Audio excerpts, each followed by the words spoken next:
Seja bem-vindo ao curso de preparação à Escola de Comando e Estado-Maior do Exército. Este é o vídeo-aula de número 10. Complementa as videoaulas anteriores e se destina a você, aluno do curso de preparação à ECM, e aos oficiais participantes do PEP. O nosso objetivo é auxiliar a sua preparação à ECM. Para nós, instrutores da Divisão de Preparação e Seleção, é motivo de honra poder contribuir com a preparação de oficiais do nosso Exército. Queremos que você conquiste uma cadeira no curso de Comando e Estado-Maior. A preparação à ECM exige grande empenho, não é fácil para ninguém. E como tudo que tem valor nesta vida, tem que ser conquistado com esforço e determinação. Acredite no seu potencial, não se subestime. Conte com o nosso curso de preparação nessa conquista. Agradecemos a colaboração de vários companheiros que estão indiretamente participando destas videoaulas, pois nos enviaram várias sugestões de assuntos a serem abordadas nas videoaulas. Suas observações são fundamentais para a definição de procedimentos que são adotados nas videoaulas. Agradecemos também os vários e-mails que recebemos no nosso curso de preparação, agradecendo o nosso curso pela iniciativa das videoaulas. É muito gratificante para nós, instrutores do CP-ECM, saber que o nosso trabalho tem contribuído com a sua preparação.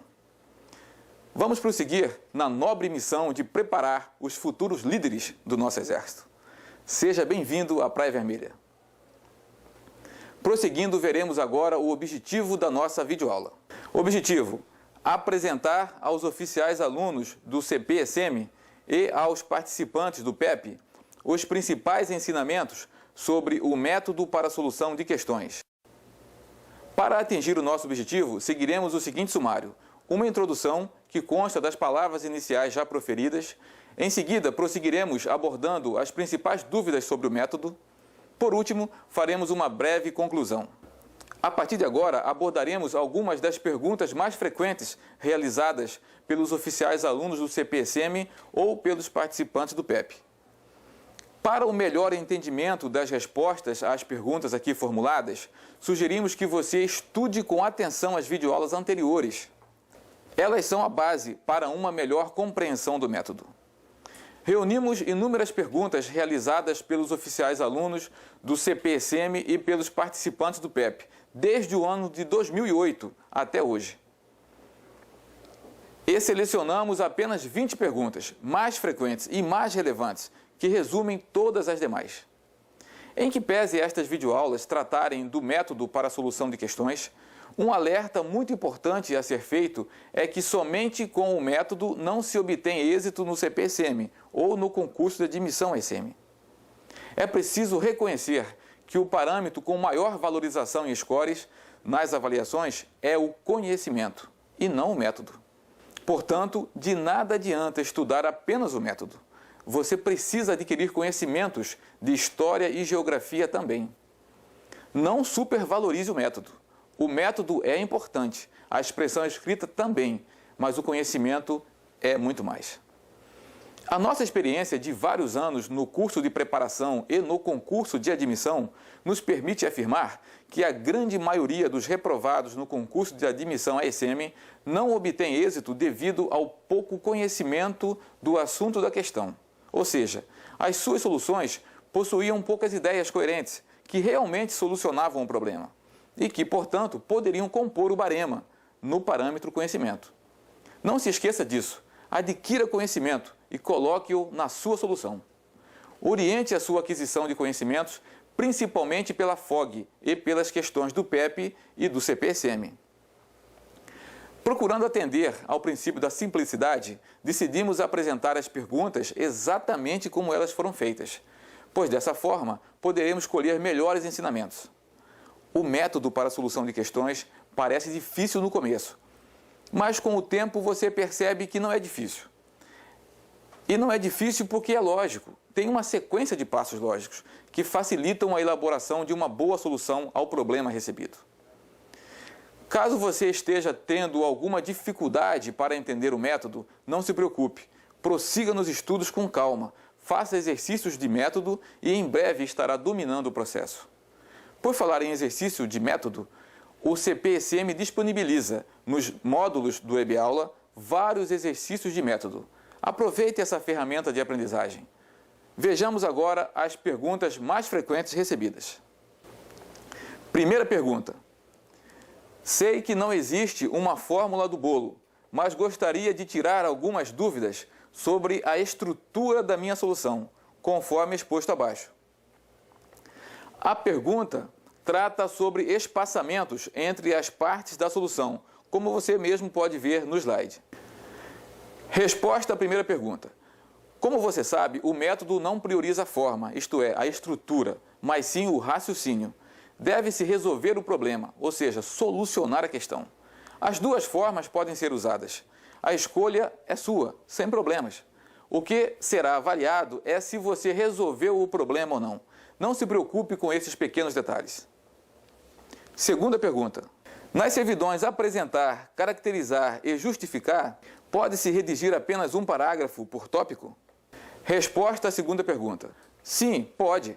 Isso é o que normalmente se faz. Mas pode ser mais de um parágrafo também, sem problemas. Terceira pergunta. Pergunto se as ideias complementares que constam do terceiro parágrafo da introdução devem ser abordadas no desenvolvimento, mesmo que indiretamente, ou se servem apenas como demonstração de conhecimento do aluno. Resposta à terceira pergunta. O método não prioriza a forma, mas o raciocínio. O método apenas ajuda a organizar as ideias, produzindo uma boa solução ao problema. O aluno deve ter liberdade intelectual para solucionar o problema. As ideias complementares são complementares porque complementam a ideia central. Essas ideias utilizadas como complementares na introdução podem ser usadas no desenvolvimento, sim. Vai depender do oficial autor da solução. Cabe lembrar, no entanto, que a introdução é para atrair o leitor e, portanto, deverá ter apenas algumas ideias.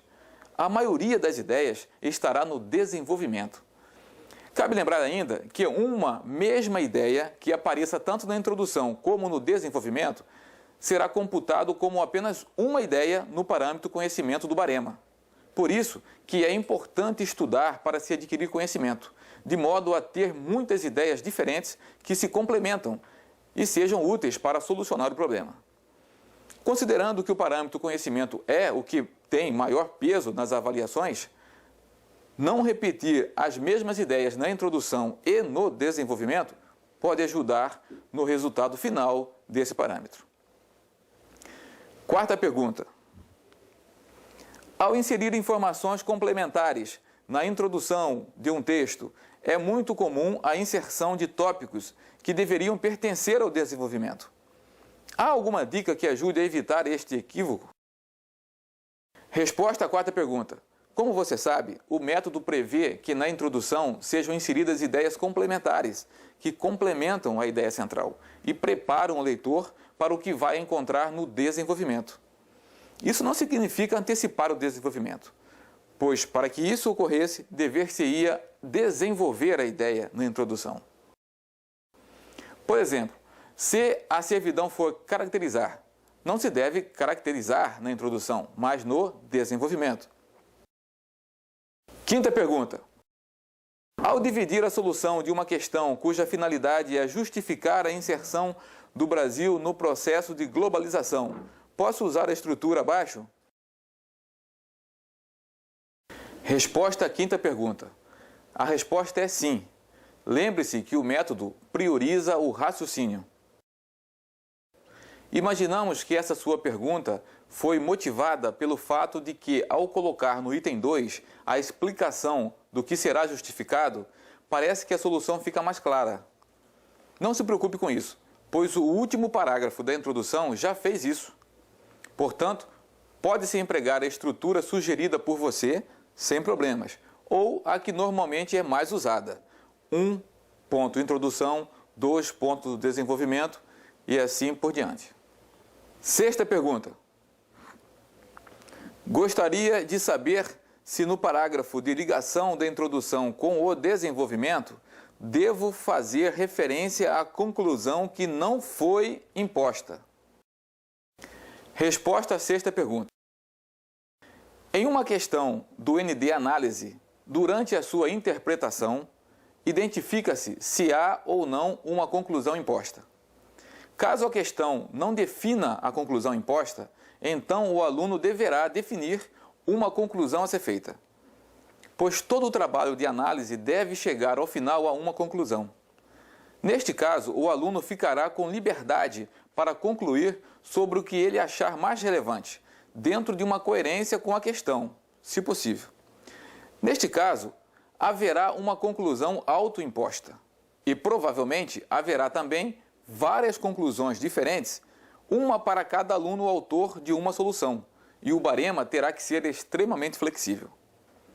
Respondendo à sua pergunta, no caso de não haver conclusão imposta, você não precisa citar a sua conclusão autoimposta na ligação com o desenvolvimento, pelo simples fato de ela não ter sido imposta na questão, isto é, ela não faz parte do enunciado da questão. Mas também não é proibido citá-la, se desejar, uma vez que você concluirá sobre ela. O fato de citar na introdução a conclusão imposta não significa antecipar a conclusão, pois não estão sendo apresentadas as ideias novas que atenderão à conclusão imposta. Essas ideias novas só aparecerão lá na conclusão final. Na introdução, está-se apenas preparando o leitor, despertando e atraindo o seu interesse pelo texto. Sétima pergunta. Na prática, para o concurso, em uma questão de analisar, seria de bom grado usar no começo de cada parágrafo, somente no desenvolvimento, elementos de ligação? Exemplo, 2 pontos, desenvolvimento, primeiro parágrafo. O Brasil é importante por... Segundo parágrafo, além disso. Terceiro, desse modo. Quarto parágrafo, ademais. Quinto parágrafo, nesse sentido. Uns dizem que seria bom para os parágrafos terem conexão. Outros dizem que isso confundiria o corretor. Há algum posicionamento da ICM se isso pode ou não ser utilizado? Ou se não terá interferência na correção? Resposta à sétima pergunta. O método afirma que no ND Análise deve haver um encadeamento de ideias interligadas no desenvolvimento da solução, que contribuirão para a elaboração das conclusões parciais, isto é, as ideias devem dar continuidade ao raciocínio, continuidade à análise. A ligação pode ser feita, sim, com os elementos de ligação que você citou, sempre que possível. A ligação das ideias de um parágrafo com as ideias do outro podem ser feitas de várias maneiras. Uma delas é como você expôs. O importante é que as ideias dos parágrafos deixem claro que você continua analisando o mesmo objeto de análise, o mesmo objeto da questão, até atingir a conclusão parcial. Todos os parágrafos estão interligados entre si. Lembre-se de que o importante é que a solução solucione o problema recebido, isto é, que ela seja coerente e lógica. Oitava pergunta. Em uma questão com a servidão analisar, ficou claro para mim que devemos desenvolver os verbos no gerúndio em alguns parágrafos durante o desenvolvimento. Entretanto, persistiu, no meu caso, a seguinte dúvida. Seria incorreto escrever algo relativo aos verbos no gerúndio nas conclusões parciais? Resposta à oitava pergunta. Não seria errado, pelo contrário, seria lógico e necessário. A condicionante da servidão no desenvolvimento mais usada é o destacando. Neste caso, você terá que, durante o desenvolvimento, ir dando destaque ao que foi mandado destacar, sempre que possível. Lembre-se que normalmente é mandado analisar tal coisa destacando determinado aspecto. Então, o principal trabalho continua sendo a análise da tal coisa. Sempre que possível, você deverá destacar o determinado aspecto. Mas esse destaque não precisa ser obrigatoriamente feito em todos os parágrafos. Pode haver um ou mais parágrafos sem executar o destacando, sem problemas. Tente, no entanto, destacar em todos os parágrafos, mas se não der, prossiga na análise. A conclusão parcial é a conclusão de uma parte do desenvolvimento. Por isso que é parcial. Na servidão analisar, a CP, ou seja, conclusão parcial, é uma síntese das ideias analisadas. Como você destacou determinado aspecto no desenvolvimento, então é lógico, é coerente que na sua CP esse aspecto destacado seja abordado. Mas lembre-se que na conclusão parcial não é local para destacar novamente o determinado aspecto, mas sintetizar, concluir sobre o que foi analisado e destacado anteriormente. Nona pergunta.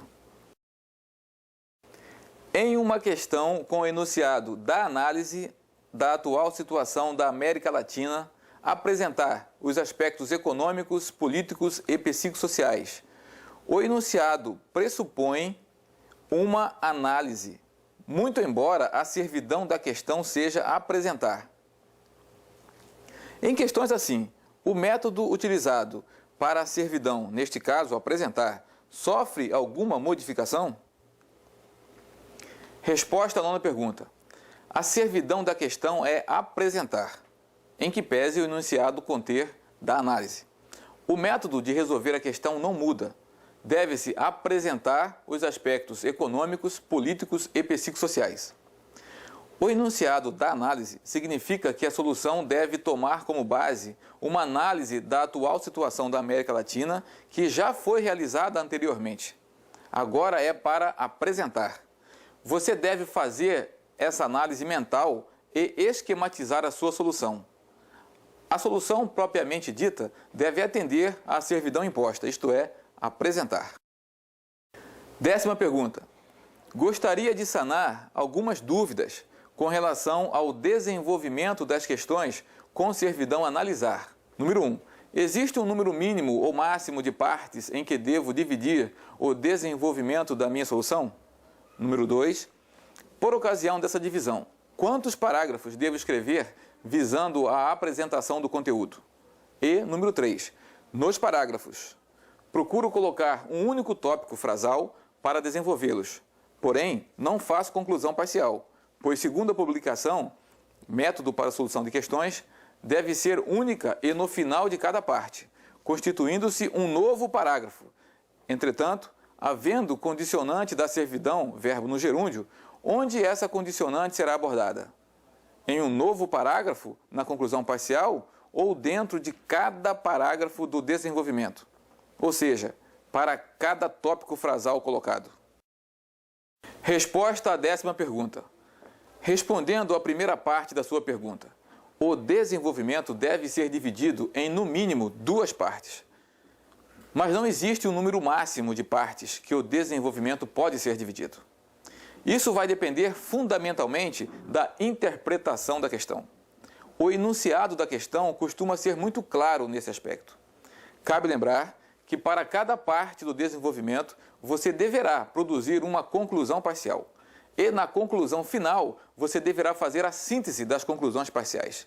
Portanto, parece ser mais fácil fazer a síntese de 2 CP do que de 4 CP, certo? Assim sendo, você deve procurar atender ao que a questão manda fazer. Por exemplo, se a questão manda analisar as disputas ocorridas no Oriente Médio a partir de 1970, nas expressões política, militar e psicossocial, concluindo sobre os seus reflexos para a estabilidade da região em questão. Neste caso, está muito claro que a questão está mandando que o desenvolvimento da solução seja dividido em 3 partes, uma para cada expressão do poder nacional definidas no enunciado. Portanto, neste caso, a melhor decisão será dividir o desenvolvimento em 3 partes. Em outras situações que permitam a divisão em 2, 3 ou mais partes, prefira sempre que possível dividir em apenas 2 partes, pois isto facilitará a produção da síntese das conclusões parciais. Em relação à segunda parte de sua pergunta, não existe um número mínimo ou máximo de parágrafos a serem escritos. Quanto mais, melhor. Mas lembre-se que você estará condicionado por 2 fatores. Primeiro é o tempo e segundo é o conhecimento do assunto. Em relação à terceira parte da sua pergunta, a resposta é: isso mesmo, um tópico frasal por parágrafo. E ao final de cada parte do desenvolvimento, faça a sua conclusão parcial. No caso de haver uma condicionante da servidão, por exemplo, destacando, você deverá abordá-la dentro de cada parágrafo do desenvolvimento, sempre que for possível.